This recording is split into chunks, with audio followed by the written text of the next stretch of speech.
Aloha, friends.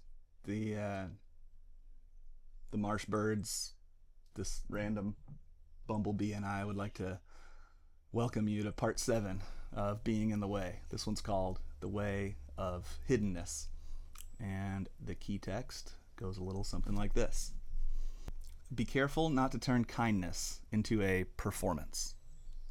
When you give to somebody in need, don't do as the hypocrites do, blowing trumpets in the temple, flying signs on the street corner, acting compassionately as long as somebody's watching, working the crowd. This might earn them applause, but that's the reward in full, and it's never enough. But as for you, when you help someone out, don't think about the optics. Don't think at all. If you're moved to be generous, don't let your left hand know what your right hand is doing. Let generosity be a secret that you share only with God. And revel in the delights of hiddenness. So I would consider this to be a particularly relevant verse here in the digital age, where we as human beings have more access and impulse to create and then polish and display a certain cultivated image of ourselves. For the first time in human history, the majority of us walking this earth can have the experience of feeling that our fame has spread out beyond just the confines of our small village. It's a strange thing. But as a culture, we've kind of reached a tipping point with this whole image cultivation for mass consumption, haven't we? But the funny thing about reaching the tipping point is, maybe you've noticed this, we often become exhausted by a set of behaviors well before we're able to actually surrender them. I remember some years back there was that documentary that came out. It was called The Social Dilemma or something like that, and everybody was watching it, and it was the basis of it, at least what I remember from it, is just that all the people, all the great minds that came together to create the social media platforms that many of us frequent on the daily, they won't let their children, the creators of these platforms won't let their children ever interact with them, because they were purposely designed to be more addictive than crack cocaine or something insane. So all these people were watching this documentary, and so many folks asked me if I'd seen it, and I'd say I hadn't, and what's it about, and they'd explain it to me, and after they explained their angle, I'd say, did you cancel your social media accounts? And the response was often, well, no, I haven't. I mean, that's how I share pictures with my mom, so I kind of... But it's we can become exhausted and even alarmed at certain behaviors well before we're ready to let them go. But it seems to me that as a culture, we've kind of hit a tipping point. I remember growing up in the Baptist church, and our youth pastor was always on about avoiding public displays of affection. Have you ever heard of this? It was mentioned often enough in my youth group that it warranted an acronym, PDA. And I shared this at the gathering on Sunday and just got a bunch of blank stares, so I'm guessing it was just a Baptist thing. But irregardless, it seems here in this verse that Jesus is less concerned about public displays of affection and PDAs, and more concerned about public displays of righteousness, or PDRs. So there's this little game I like to play where I try to come up with conundrums, biblical conundrums, see if we can work our way out of them, times where the text seems to contradict itself. And I think this is a prime example, because Jesus says basically, don't let anybody know. Shine your light, but keep it hid. Make it a secret. Don't even let parts of your own self know what other parts of yourself are up to. Just avoid self-righteousness. But if we back up just 2 chapters in Matthew's gospel, we read that Jesus says, you are the light of the world. You're a city on a hill. Let your light shine before all people. And so, what is it? Let the light shine, or keep the light hid? That initial verse in Matthew 5 actually, in my opinion, contains the interpretive key to understanding the whole teaching. Because Jesus begins the most famous sermon ever preached by making this statement to a crowd of skeptics and believers and religious leaders who are out to get him. Roman soldiers and everybody, just all of us, this whole cross-section of humanity. Jesus looks out, and his opening remarks are, "You are the light of the world." The same designation that his disciples gave to him, he offers to all of us. And that's the starting point of the teaching. He doesn't teach, if you follow these words, if you behave these certain ways, you can become the light of the world. Instead, he says, you are the light of the world. You're already it. And nobody lights a lamp and then buries it under a bushel. Rather, they place it on a stand so that it gives light to the whole room. In the same way, let your light shine before others. And so it seems that the primary concern of Jesus was not helping us understand how to get our act together and get our beliefs in line and finally belong to the right group so that we can get our lamp properly lit for the first time. The starting point is like the lamp's already lit. And so it isn't a matter of addition. The spiritual life isn't a matter of addition, but one of subtraction. He says the lamp is lit. The issue is that, we got a bushel covering it. Do you know what a bushel is? I thought it was like a wicker basket or something. I think maybe it can mean that. But it's actually a weight of measurement.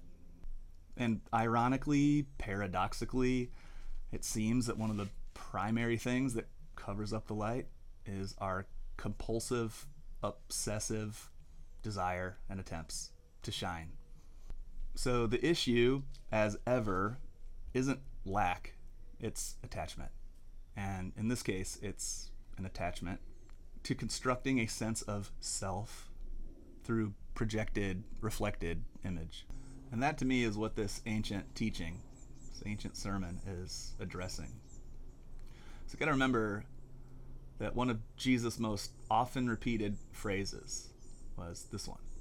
If you cling to your life, your image, your role, your duties, you'll lose it. But if you let that life go, you'll save it. You'll lose it. As in, you'll quietly go mad trying to earn yourself a spot in a place where you already belong. It's a dead end because you've probably noticed that no amount of validation ever feels like quite enough. And no amount of spiritual progress can successfully carry us to a place where we already are. It's like St. Francis said, what we're looking for is where we're looking from. And the truth of the matter is that the felt need to appear good is corrosive to the human soul in ways that can be incredibly difficult to detect. So what's that mean? That it's good to do no good? Well, not exactly. It's wise to have an awareness about our own intentions, because externally identical actions can arise from profoundly different inner places. Can they not? We can speak publicly sometimes from a place of genuine love and compassion, and we can also speak publicly sometimes from a place of ego inflation, and that often happens within the span of minutes in the same speech. We can remain silent out of wisdom and restraint because we don't feel like we are ready to make a statement or to take a position on this, that, or the other. Silence can be an expression of wisdom and restraint, but silence can also be an expression of fear of the consequences of speaking up. We can parent our children in a way that has the child's best interests at heart, and we can also very easily parent our children out of pure aggravation because they're doing something that's making us really uncomfortable. And usually the thing that they're doing that's making us really uncomfortable is something that we have already identified within ourselves and are having a difficult time transcending. So when it appears in the life of Junior, nervous system can really register a panic. It's a matter of congruence, like the unifying through line, the entire Sermon on the Mount is the issue of congruence. Jesus seems obsessed with the idea that wholeness, salvation is when our inner world is accurately expressed by our outer behavior, and when our outer behavior is in alignment with our inner truth. It's congruence. As the 1960s spiritual teacher and social activist Ram Dass once famously asked, have you ever noticed how many angry people there are at the peace rally? There's some part of us that wants to make a whole bunch of noise about the importance of being a peaceful person, rather than quietly, privately, and honestly reckoning with the places in our own heart that are still far from peace. If it's peace that we want, it begins within. If we want truth, then we must be willing to make the treacherous passage through the programming and the patterns that are masquerading as us. And it's difficult, if not impossible, to identify the programming and the patterns without an intimate knowledge of our inner world. And that knowledge is only acquired when we're willing to pull back from the world for a while, to spend some time in seasons of fallow without rushing to plan our own comeback, to be brought low enough, just humility, that we can give up on managing our image and make peace with walking the way of hiddenness, just as Christ before us. A contemporary of Ram Dass and another hero of mine, a Trappist monk named Thomas Merton, observed in the 1950s and 60s what he considered to be his generation's alarming lack of tolerance for solitude and contemplation. He said that without inner rootedness, even activism becomes spiritually dangerous because it's just a distraction. He wrote, "The frenzy of activism neutralizes our work for peace." Activism neutralizes the work for peace because even activism can become a defense against inner transformation because busyness can protect us from ourselves. Busyness can mask our grief. Busyness can mask our silence. Busyness can mask our self-knowledge. It carries us away. If there's one thing I feel pretty confident telling you after a couple of years of seriously observing myself, it's this. Endless usefulness is just another form of avoidance. We can avoid being healed ourselves by keeping busy proving that we're healed. We can avoid transformation by performing transformedness. Jesus himself held a strangely nuanced perspective on poverty, the world's brokenness. At one point, he told the crowds, listen, the poor, they'll always be with you. And I don't know, maybe that sounds pessimistic until we see that he's trying to free us from the illusion that we're personally responsible for saving the entire world through our endless efforts. It's like the Messiah himself attempting to preemptively dismantle the engine of the Messiah industrial complex that grew out of the religion that bears his name. And the engine is the subconscious belief that if we stop, everything's going to fall apart. That if we choose to rest, we're being selfish. That if we aren't constantly available, we'll lose our salvation if we want to be extreme, or at least our place, good standing in the group. And if we aren't careful, we can end up performing grace and mercy from a place of fear and exhaustion.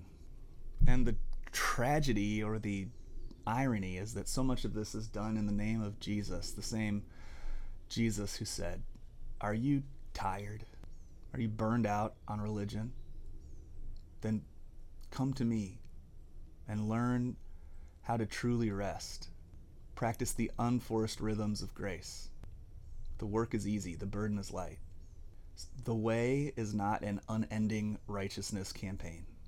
The way is simply participation with reality, with love, with our own becoming. And sometimes that's going to look like giving. And sometimes that's going to look like resting. And sometimes that's going to be a big ol' yes, and other times it's going to be an absolutely not. But the way always involves coming home again and again, checking in with the truth of who we are, the center of our being, the presence of God, learning to rest in God's presence, who rests in us eternally. But that rest, the silence, and the hiddenness can seem kind of intimidating to us. Honestly, it can sort of freak us out, because if we stop performing goodness, we're finally forced to ask, like, who am I really when nobody's watching? And at least in my case, a level deeper than that, am I really loved if I'm not shining? And the answer that Christ offers in this teaching is simple, a necessary reminder that you are already the light, like before the performance ever began. So, relax. It's all going to be all right, you know. Thank you for being here. Thank you for being yourself. Love you guys. We'll see you soon.